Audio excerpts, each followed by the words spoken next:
तो जी रंगों का त्योहार होली बस आने ही वाला है। लेकिन रुकिए, क्या होली का मतलब सिर्फ एक दूसरे पर रंग डालना और गुजिया खाना है? बिल्कुल नहीं।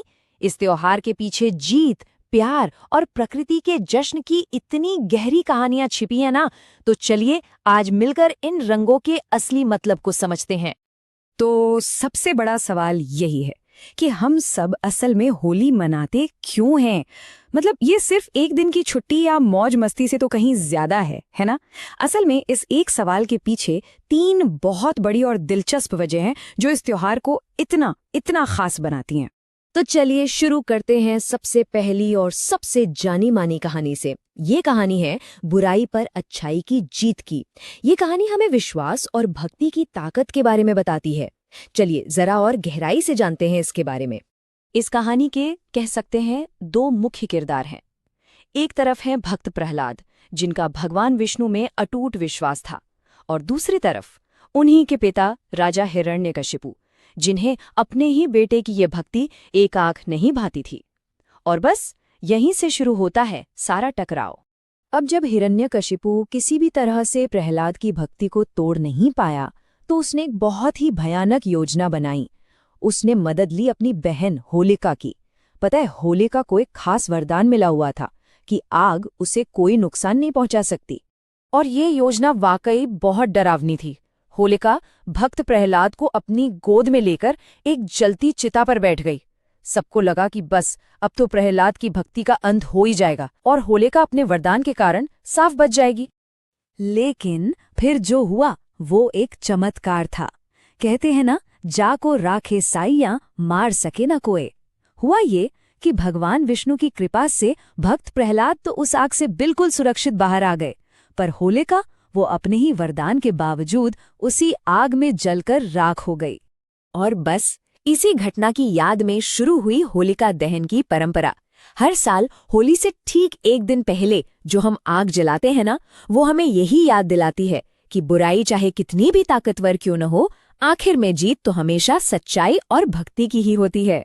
तो ये तो थी पहली कहानी। अब चलते हैं होली मनाने की दूसरी बड़ी वजह की तरफ, जो इस त्योहार को प्यार और मिलाप का त्योहार बनाती है। और ये कहानी हमें सीधा ले चलती है ब्रज की गलियों में। हाँ जी, ये जो हम रंगों से होली खेलते हैं ना, इसकी जड़ें भगवान कृष्ण और राधा रानी की प्रेम कहानी से जुड़ी हैं। ये सब कुछ उनके चंचल और दिव्य प्रेम से ही शुरू हुआ था। कहते हैं कि इसकी शुरुआत तब हुई जब कान्हा ने राधा रानी और बाकी गोपियों के साथ अपनी प्रेम लीला में रंगों और फूलों का इस्तेमाल किया। उन्होंने ही तो प्यार से उन पर रंग डालकर इस खूबसूरत रस्म की शुरुआत की थी, जो आज एक इतना बड़ा त्योहार बन गया है। और पता है, कृष्ण की वही चंचल भावना आज भी होली का असली मतलब है।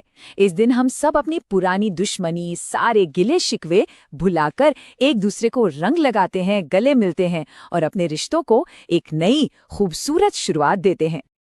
अच्छा, होली मनाने की एक तीसरी वजह भी है, और ये सीधे हमारी धरती और प्रकृति से जुड़ी हुई है। ये जश्न है नई फसल का, नए जीवन का। असल में होली वसंत ऋतु के आने का संदेश लेकर आती है, मतलब सर्दियों का अंत। किसानों के लिए तो ये खास तौर पर खुशी का समय होता है, जब उनकी मेहनत रंग लाती है और फसलें लहलहाने लगती हैं, कटने को तैयार हो जाती हैं। एक तरह से ये प्रकृति के नए नए रंगों का स्वागत करने का त्योहार भी है। तो ये थी होली के पीछे की तीन खूबसूरत वजहें: सच्चाई की जीत, प्रेम का जश्न और प्रकृति का उत्सव। अब जब इतना सब जान ही लिया है, तो ये भी देख लेते हैं कि साल 2026 में हम सब मिलकर ये जश्न कब मनाने वाले हैं। तो तारीखें नोट कर लीजिए ताकि कोई कंफ्यूजन न रहे। साल 2026 में होलिका दहन होगा मंगलवार 3 मार्च को, और उसके ठीक अगले ही दिन यानी बुधवार 4 मार्च को हम सब खेलेंगे रंगों वाली होली, जिसे धुलंडी भी कहते हैं। तो अब हम होली के पीछे की तीन मुख्य कहानियां तो जान चुके हैं, लेकिन होली की कहानियां सिर्फ इतनी ही नहीं है। एक सवाल है जो सोचने पर मजबूर कर देगा। कभी सोचा है कि ब्रज की वो मशहूर लठमार होली आखिर क्यों और कैसे खेली जाती है? इसके पीछे भी एक बहुत मजेदार कहानी छिपी है। ही क्या ख्याल आता है? रंग, गुलाल, पिचकारी, है ना? लेकिन सोचिए एक ऐसी होली के बारे में जहां रंगों के साथ साथ प्यार भरी लाठियां भी बरसती हैं। जी हां, हम बात कर रहे हैं बरसाना की मशहूर लट्ठमार होली की। अब ये सुनने में बड़ा अजीब लगता है ना कि भाई प्यार का इजहार लाठियों से कैसे हो सकता है। मतलब मजाक और छेड़छाड़ का जवाब सीधा लाठियों से। पर इसके पीछे की कहानी उतनी ही दिलचस्प है। तो चलिए पता लगाते हैं कि आखिर ये सब शुरू कैसे हुआ। तो ये कहानी हमें ले जाती है सीधे द्वापर युग में, जहां से शुरू हुई कृष्ण की एक नटखट मस्ती। हाँ, तो बात है द्वापर युग की।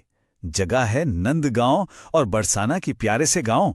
और कहानी के हीरो हीरोइन खुद भगवान कृष्ण और राधा रानी।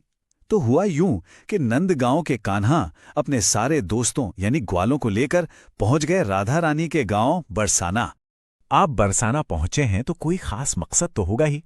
कृष्ण का प्लान एकदम सिंपल था, लेकिन शरारत से भरा हुआ। उन्हें तो बस राधा और उनकी सहेलियों मतलब गोपियों को जी भर के रंगों से भिगोना था, एकदम होली वाली मस्ती। लेकिन कृष्ण और उनके दोस्त शायद ये भूल गए थे कि वो बरसाना में हैं। यहाँ की गोपियों का जवाब भी तो कुछ खास ही होना था। तो जैसे ही कृष्ण और ग्वालों ने रंग फेंकना शुरू किया, बरसाना की गोपियों ने भी मोर्चा संभाल लिया। और उनका जवाब रंगों से नहीं बल्कि लाठियों से आया। जी हां, उन्होंने ग्वालों को भगाने के लिए सीधा लाठियां उठा लीं। अरे अरे रुकिए, इससे पहले कि कोई ये सोचे कि ये कोई लड़ाई थी, तो ऐसा बिल्कुल नहीं था। ये समझना बहुत जरूरी है कि गोपियों की लाठियों में गुस्सा नहीं बल्कि सिर्फ और सिर्फ प्यार और मजाक था। ये तो बस एक प्रेम भरी नोकझोंक थी। और बस यहीं से, इसी एक दिन की चंचल और प्यार भरी छेड़छाड़ से जन्म हुआ एक ऐसी परंपरा का जो सदियों से चली आ रही है। तो इस अनोखे खेल के नियम भी बन गए। एक तरफ थी गोपियां जो प्यार से लाठियों से वार करतीं, और दूसरी तरफ थे ग्वाले जो ढाल लेकर अपना बचाव करते। और इसी प्यार भरी भागदौड़ और बचाव के खेल का नाम पड़ गया लठमार होली। तो ये तो हुई द्वापर युग की बात। पर मजे की बात यह है कि ये लीला आज भी हर साल उसी जोश और प्यार के साथ बरसाना और नंदगांव की गलियों में जिंदा उठती है। देखिए, आज भी बिल्कुल वैसा ही होता है। नंदगांव के पुरुष बन जाते हैं कृष्ण और उनके ग्वाले, और बरसाना आते हैं। और यहाँ बरसाना की महिलाएं राधा और गोपियों का रूप लेकर उनका स्वागत करने को तैयार रहती हैं। ये महज एक परंपरा नहीं है, ये इन दो गांवों के बीच के अटूट रिश्ते का जश्न है। और ये स्वागत कैसे होता है? अरे भाई, प्यार भरी लाठियों से। हर साल नंदगांव के पुरुष ढाल लेकर आते हैं और बरसाना के महिलाएं लाठियां लेकर तैयार रहती हैं। और इस तरह वही सदियों पुरानी दिव्य प्रेम कहानी एक बार फिर से जीवंत हो जाती है। तो अब हम समझ सकते हैं कि लठमार होली आखिर है क्या। ये सिर्फ एक त्योहार नहीं बल्कि कृष्ण और राधा के बीच की उस नटखट प्रेम भरी छेड़छाड़ का जश्न है।